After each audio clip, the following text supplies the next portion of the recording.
చూసిన ఫలితాలు జరిగిన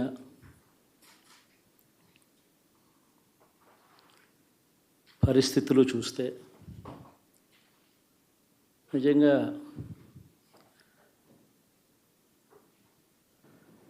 ఆశ్చర్యంగా కూడా ఉన్నాయి.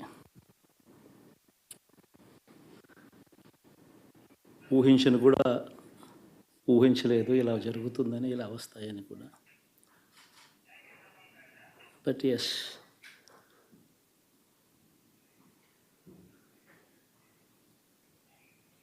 అమ్మఒడి అందుకున్న 53 లక్షల మంది తల్లులకు మంచి చేసినాం, పిల్లలు బాగుండాలి, వాళ్ళ చదువులు బాగుండాలని తాపత్రయపడుతూ అడుగులు వేశాం. మరి అక్క చెల్లెమ్మల ఓట్లు ఏమయ్యాయో తెలీదు. 66 లక్షల మంది అవ్వాతాతలకు, వితంతులకు, వికలాంగులకు గతంలో ఎప్పుడు జరగని విధంగా మంచి చేశాం.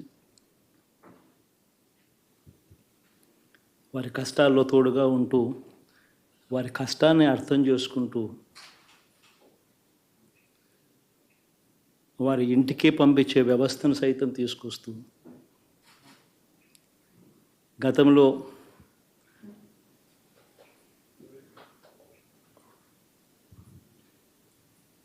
మా ప్రభుత్వం అధికారంలోకి రాకమునుపు ఇస్తూ ఉన్న చాలని పెన్షన్ నుంచి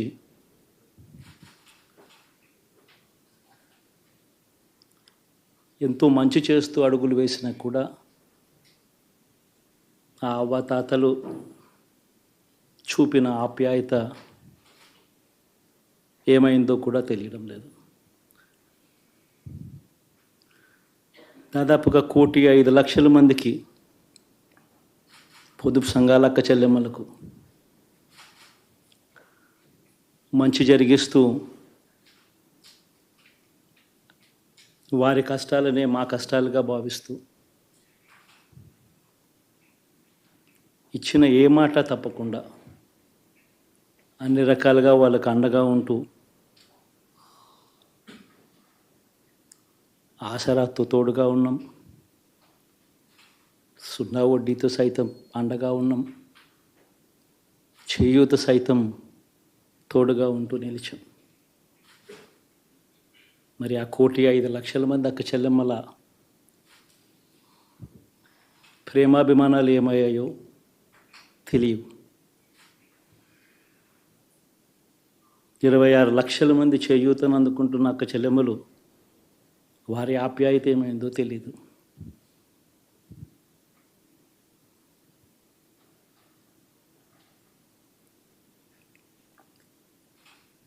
పిల్లల చదువుల కోసం ఏ తల్లి ఏ తండ్రి ఇబ్బంది పడకూడదు అని మొట్టమొదటిసారిగా పూర్తి ఫీజులు ఇస్తూ తీసుకొచ్చి అందగా నిలిచాం.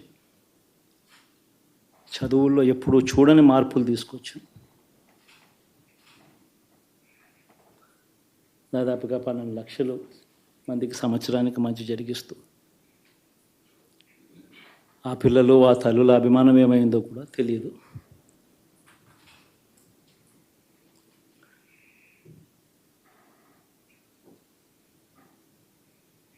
దాదాపుగా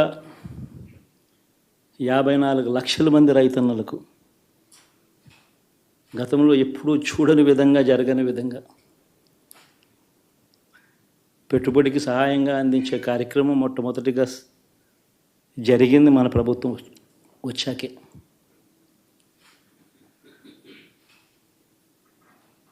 మరి అంతగా రైతన్నలకు తోడుగా ఉంటూ, రైతన్నలకు రైతు భరోసా ఇవ్వడం కానీ, సమయానికే వారికి ఇన్పుట్ సబ్సిడీ ఎప్పుడు జరగని విధంగా సీజన్ ముగిసేలోగానే ఇచ్చే కార్యక్రమం కానీ, ఉచిత ఇన్సూరెన్స్ కానీ, పగటిపూట 9 గంటలు ఇచ్చే కార్యక్రమం కానీ, ఉచిత విద్యుత్ ఇచ్చే కార్యక్రమం కానీ, మరి 1,00,00,000 మంది రైతన్నల ప్రేమ ఏమైందో తెలీదు.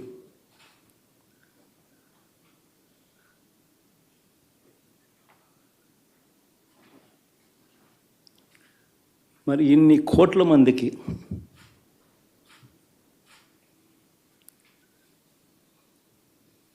పేదవాడికి తోడుగా ఉంటూ ఆటో డ్రైవర్లు నడుపుకుంటా ఉన్నవాళ్ళు ఆటోలు తోలుకుంటూ టాక్సీలు తోలుకుంటూ ఇబ్బంది పడకూడదని వారికి అండగా ఉంటూ ఓ వాహనమిత్ర, నేతన్నలకు అండగా ఉంటూ ఓ నేతన్న నేస్తం, మత్స్యకారులకు తోడుగా ఉంటూ మత్స్యకార భరోసా, ఫుట్పాత్ మీద చిన్న చిన్న ఇడ్లీ షాపులు పెట్టుకొని నడుపుకుంటూ, చిన్న చిన్న బంకులు పెట్టుకొని నడుపుకుంటూ, చిన్న చిన్న వ్యాపారాలు చేసుకుంటా ఉన్న వీళ్లకు, నా అక్క చెల్లెమ్మలకు, నా అన్నదమ్మలకు మంచి జరగాలని ఆరాటపడుతూ వాళ్ళకు ఒక తోడు, నా రజకులకు, నా నాయి బ్రాహ్మణులకు, నా టైలర్లకు అని అండగా ఉంటూ వారికి ఒక చేదోడు. మరి ఇన్ని లక్షల మందికి ఇంత మంచి చేసి, ఇన్ని కోట్ల మందికి, లక్షలు కూడా కాదు, కోట్ల మందికి మంచి జరిగించి, ఎప్పుడు జరగని విధంగా మేనిఫెస్టో అంటే ఒక చెత్తబుట్టలో పడేసే డాక్యుమెంట్ కాదు. ఒక మేనిఫెస్టో అంటే ఒక బైబిల్ అని, ఒక ఖురాన్ అని, ఒక భగవద్గీత అని మొట్టమొదటి రోజు నుంచి కూడా భావిస్తూ ఏకంగా 99% వాగ్దానాలు అమలు చేసి, అంతే చిత్తశుద్ధితో ఆ మేనిఫెస్టోను కూడా అక్క చెల్లెమ్మల ఇంట్లోకి తీసుకొని వెళ్ళి చూపించి మీరే టిక్కు పెట్టండి అనే నిబద్ధత గల ప్రభుత్వంగా పనిచేసాం. ఇప్పుడు జరగని విధంగా పిల్లల చదువులు, పేదరికం పోవాలి అని అంటే పిల్లల చదువులకు క్వాలిటీ ఎడ్యుకేషన్ అవసరం అని మొట్టమొదటిసారిగా ఇంగ్లీష్ మీడియంను వ్యతిరేకిస్తున్న వాళ్ళందరూ పెత్తందారులతో యుద్ధం చేసి సైతం పిల్లలకి ఇంగ్లీష్ మీడియం తీసుకొని రావడమే కాకుండా టోఫుల్, ఐబీ లాంటి కళలు కూడా కలం. ఆ పేద పిల్లలకు అండగా నిలబడాలని, తోడుగా ఉండాలని, వారి చరిత్రలు మార్చాలని, ఎప్పుడు చూడని విధంగా గ్రామ స్థాయిలోనే సచివాలయ వ్యవస్థ, వాలంటీర్ల వ్యవస్థ తీసుకొచ్చి ప్రతి ఇంటికి సేవను అందించే కార్యక్రమం చేశాం. వివక్ష లేకుండా, కరప్షన్ లేకుండా దాదాపుగా 2,70,000 కోట్ల రూపాయల పైచిలకు ఇంటి వద్దకి అందించగలిగాం.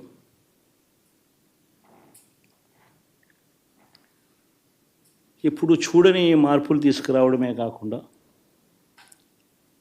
ఒక చదువుల రంగం అయితేనేమి, ఒక విద్యారంగం, ఒక వ్యవసాయ రంగం అయితేనేమి, ఒక వైద్య రంగం అయితేనేమి, ఏ పేదవాడు ఎప్పుడూ ఇబ్బంది పడకూడదు అని ఎప్పుడు ఊహించని విధంగా మార్పులు తీసుకొస్తూ పేదవాడికి అండగా నిలబడగలిగాం. విమెన్ ఎంపవర్మెంట్ అంటే ఇది, మహిళా సాధికారత ఇది అంటే ఇది అని ప్రపంచానికి చాటి చెప్పగలిగాం.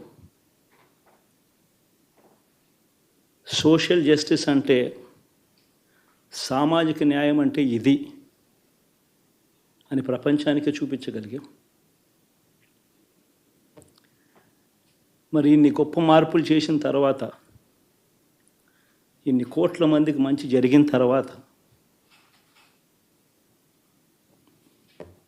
మరి అభిమానం ఏమైందో, ఆప్యాయత ఏమైందో తెలీదు.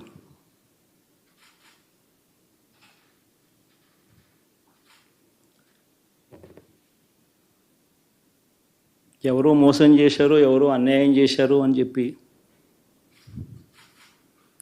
అనొచ్చు, కానీ ఆధారాలు లేవు.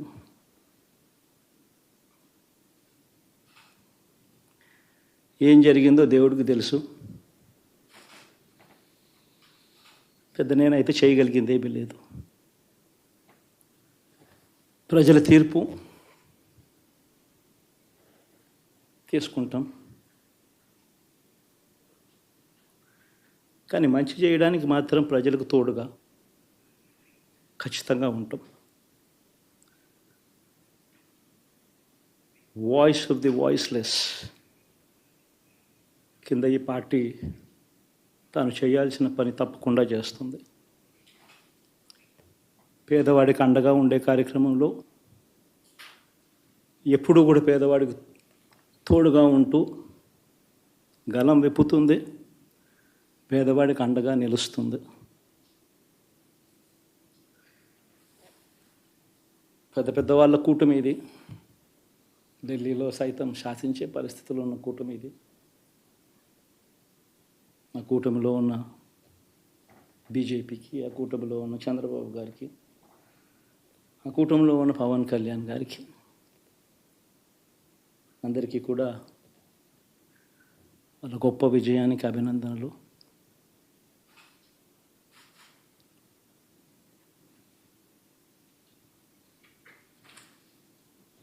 ఓడిపోయినా కూడా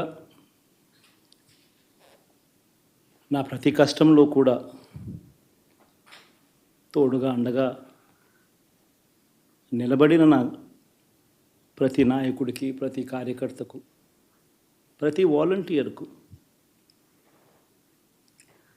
ప్రతి ఇంట్లో నుంచి వచ్చిన ప్రతి స్టార్ క్యాంపెయినర్గా నాకు తోడుగా నిలబడిన నా అక్క చెల్లెమ్మలకు, అన్నదమ్ములకు,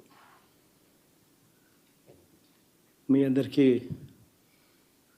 మనస్ఫూర్తిగా మీ అందరికీ కూడా కృతజ్ఞతలు తెలియజేస్తా ఉన్నాను. ఏం జరిగిందో తెలియదు కానీ ఏమి చేసినా, ఎంత చేసినా ఇంకా 40% ఓటు బ్యాంకు మాత్రం తగ్గించలేకపోయారు. ఖచ్చితంగా మళ్ళీ ఇక్కడి నుంచి లేస్తాం.